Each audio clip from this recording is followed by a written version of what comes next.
परम पिता परमात्मा पूर्ण ब्रह्म सारी सृष्टि के रचनहार कुल मालिक कबीर देव जी, कबीर साहिब जी, ये हम सब आत्माओं के जनक हैं, ये हम सभी के हितैषी हैं। हम सभी आत्माएं पहले परमात्मा के पास सतलोक में रहा करते थे। हम अपनी गलती के कारण यहाँ इस काल के लोक में आ गए। यहाँ आने के बाद हम इसी व्यवस्था में रंगे गए हैं। हमारी बुद्धि यहीं तक सीमित हो गई है। जन्म और मृत्यु तो होता ही है।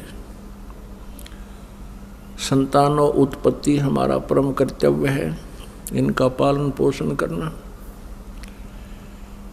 और फिर हमारी बेशक मृत्यु हो जावे, कोई दिक्कत नहीं। परमेश्वर कबीर जी पूर्ण ब्रह्म सारी सृष्टि के रचनहार, ये हमें आकर के ज्ञान कराते हैं कि तुम गलत स्थान पर रह रहे हो।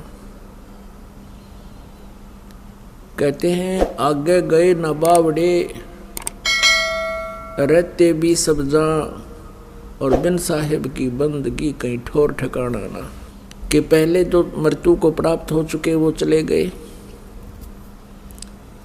और बाकी जो शेष है उनको भी एक दिन चला जाना है। बिन साहिब की बंदगी, साहिब माने परमेश्वर, सत्य पुरुष, पूर्ण ब्रह्म, कंप्लीट गॉड, पूर्ण परमात्मा की भक्ति बिना कहीं ठोर ठिकाना ना, यानी कहीं पर भी आप जी स्थिर नहीं हो, स्थायी नहीं रह सकते। आज आप अपने परिवार में कितनी अच्छी तरह सेट हो। प्रत्येक प्राणी बहुत अच्छी तरह अपने घर में, परिवार में और समाज के अंदर बहुत खुशी के साथ रह रहा है। और ये पता होते हुए कि हम कभी भी मृत्यु को प्राप्त हो सकते हैं, फिर भी नो प्रॉब्लम, नो टेंशन। यह कोई बात हुई? ये एक विशेष विचारणीय विषय है, ये जो हम भूल रहे हैं। यहां हम स्थिर हुए बैठे हैं, हम ये मानकर बैठे हैं कि 80-90 वर्ष तो हम सेट हैं। बताइए क्या थ्योरी हुई हमारी, या क्या सोच हुई? 80-90 वर्ष तो हम सेट हैं, फिर कहाँ हो गए, फिर कहाँ जाएंगे? तो परमात्मा कहते हैं चलने से पहले सोच रे भाई, तुम कहाँ करोगे विश्राम।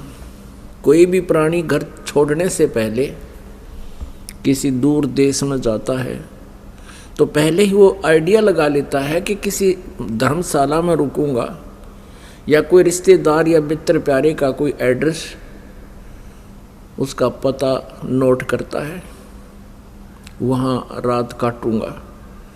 परमात्मा कहते तुम संसार छोड़कर जाते हो, कभी चिंता ही नहीं करते कि आगे हमारा कहाँ विश्राम होगा।